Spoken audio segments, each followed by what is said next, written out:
dia, pessoal. Seguinte, o assunto de hoje vai ser a respeito de dosagem de esteroides e se vale a pena aumentar a dosagem de esteroides anabolizantes. Por que eu estou falando se vale a pena? Porque eu estou vendo muita gente que começa um protocolo de bulking, principalmente bulking, e entra em homeostase de maneira rápida, tá? Algumas pessoas entram em homeostase num protocolo lá pela sexta, sétima semana, e alguns na quarta, e a principal tentativa deles em quebrar a homeostase é aumentar demais as doses dos esteroides. E eu quero provar para vocês por que isso não dá certo, a não ser que você tenha tido um ganho muito bom desde o início, tá? Primeira coisa que vocês têm que entender é que não é o esteroide anabolizante que vai agir fazendo o seu músculo crescer. Não. Sinto lhe decepcionar, mas anabolizante não faz ninguém crescer. Ah, é treino, dieta? É, mas a função fisiológica do efeito do anabolizante em si não é ele que faz o músculo crescer. O que vai fazer o músculo crescer, na verdade, é o receptor androgênico, tá? Por quê? Quando você tem lá um esteroide anabolizante e você aplica ele intramuscular, ele é uma aplicação em forma de depósito intramuscular. Ele fica ali parado e aquele éster acoplado à testosterona, vamos dizer no caso, ou seus derivados, seja lá qual for o esteroide anabolizante, vai sendo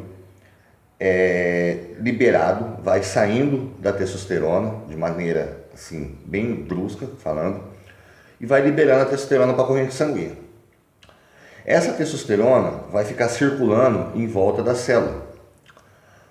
Para quem não sabe, a testosterona é um derivado de colesterol, ou seja, ele é um hormônio que tem característica lipídica, tá? E a membrana da célula muscular é uma camada bilipídica, ou seja, ela tem duas camadas de lipídios e por isso o hormônio testosterona consegue passar facilmente pela camada da célula. Ou seja, qualquer pessoa tem interação entre testosterona e célula muscular, em matéria de atravessar a membrana plasmática, tá bom? Só que o que acontece? O anabolizante em si não é o que dá o resultado para aumentar a síntese proteica. Ele só é a chave. O que faz isso é uma coisinha que a gente chama de, uma proteína que a gente chama de RNA, de receptor androgênico, tá? Esse receptor androgênico fica ali boiando na célula, tá? Sem função nenhuma, tá bom? Só esperando alguma reação química para ele ativar a síntese de proteína, seja essa reação exógena ou endógena, tá? Quando você utiliza esteroide anabolizante, o esteroide vem, se liga no receptor androgênico, ele é como se fosse a chave e dá partida nesse receptor androgênico, que também é conhecido como fator de transcrição. O que o fator de transcrição faz? Ele promove uma coisa que a gente chama efeito em cascata. Vocês já vão entender o porquê que se chama efeito em cascata, tá? É o seguinte, pessoal. A partir do momento que o esteroide anabolizante se liga no receptor androgênico, ele vai começar um efeito em cascata. Em cascata porque ele vai circular dentro da célula muscular, criando situações que vão levar em si realmente a síntese proteica, tá bom? A primeira delas é que ele vai migrar para o núcleo da célula, aonde está o nosso DNA, que é justamente aonde você ativa qualquer função dentro de uma célula, seja ela muscular, seja ela da pele, qualquer coisa, tá bom? Então aí ele migra para o DNA e aí ele vai codificar uma mensagem no que a gente chama de RNA mensageiro, tá? Mensagem, RNA mensageiro. Esse RNA mensageiro, depois de codificar essa mensagem, ele vai ativar uma proteína que todos vocês já devem ter ouvido falar, inclusive eu falo muito dela aqui, é o IGF-1, tá? O IGF-1 é um dos carros-chefes na hipertrofia muscular. Sem IGF-1, você praticamente não tem síntese proteica, principalmente no que tange a esteroides anabolizantes.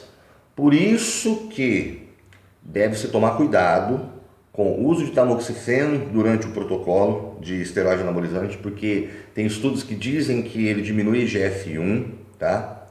E de metformina também, e eu vou explicar o porquê no final do vídeo da metformina. A partir do momento que ele ativou o IGF-1 vai migrar e vai se ligar no seu receptor próprio, que é o IGFR1, tá? Esse IGFR1, ele vai ativar, vejam que a testosterona se ligou no seu receptor, aí ela migrou para a célula codificou no DNA, produzindo um RNA, que na verdade é um mensageiro, produziu outra proteína, que essa proteína se ligou em outro receptor para ativar outras vias. O IGF-1 se ligou no receptor, e aí ele vai ativar uma outra proteína que é conhecida como ATK. Essa proteína ATK, ela em si vai estimular a produção de outra proteína, que é a menina dos olhos de ouro da hipertrofia muscular, que é a mTOR, tá ligado? O que acontece? É a mTOR que ativa a síntese proteica. Vocês estão entendendo? Existem várias maneiras de você ativar mTOR de maneira natural, usando leucina, através de fatores de transcrição como prostaglandina, principalmente a PGF2-alfa, que é liberada no pós-treinamento, que vai também produzir um efeito em cascata e ativar a mTOR. Porém, os esteroides anabolizantes têm um poder muito maior de ativar a mTOR, por causa desse efeito em cascata que eu falei. Só que acontece o seguinte, você, gafanhotinho aí, que faz tudo correto, faz dieta certinha, toma os seus hormônios certinhos, faz a sua suplementação, treina pesado, descansa e cresce pouco, você provavelmente não vai crescer mais aumentando as doses. Por quê? Vocês entenderam o processo? Tudo depende do quê? Do receptor androgênico.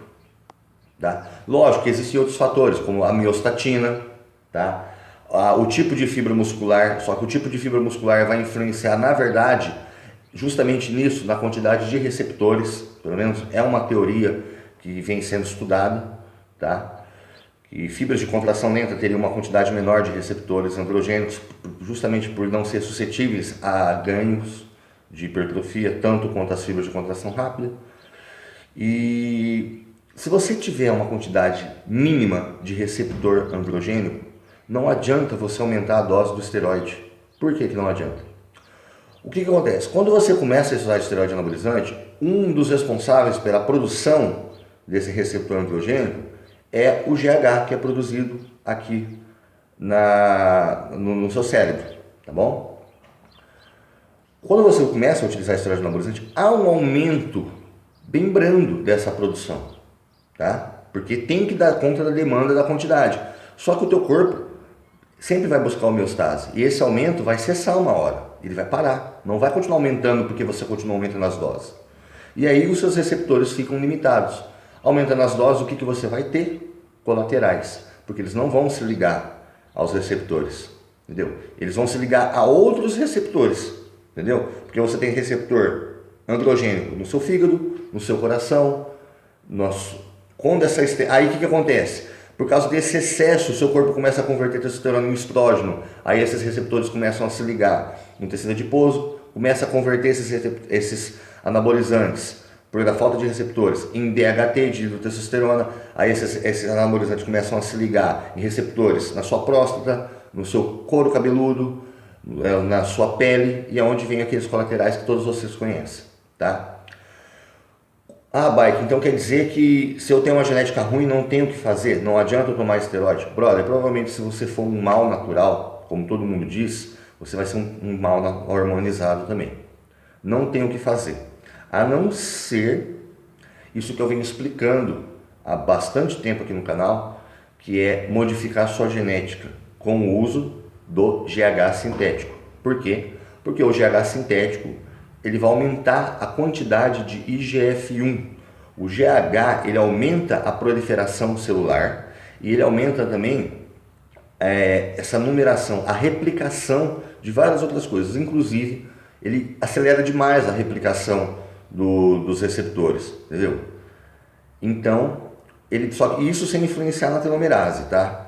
Só que o que acontece? Quando você utiliza o GH, você tem essa essa carta na manga para aumentar esse número de receptores e gerar mais resultados. E geralmente, quem usa GH tem resultados até com doses baixas, entendeu?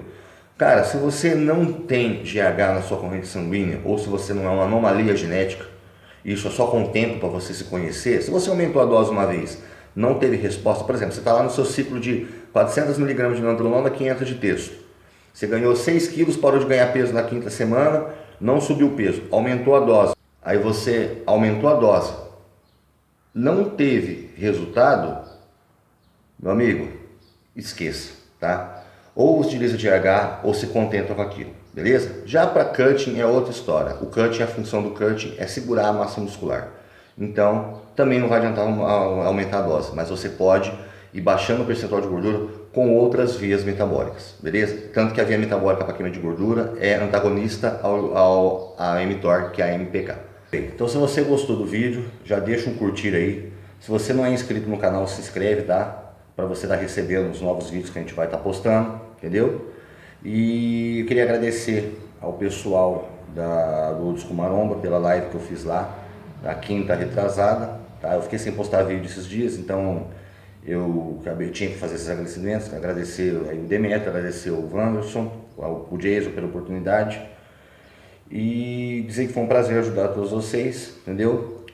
E o meu e-mail, caso alguém tenha interesse em consultoria, vai estar na descrição. O e-mail do meu patrocinador vai estar na descrição também. Qualquer coisa, troca uma ideia comigo e é nóis. Beleza?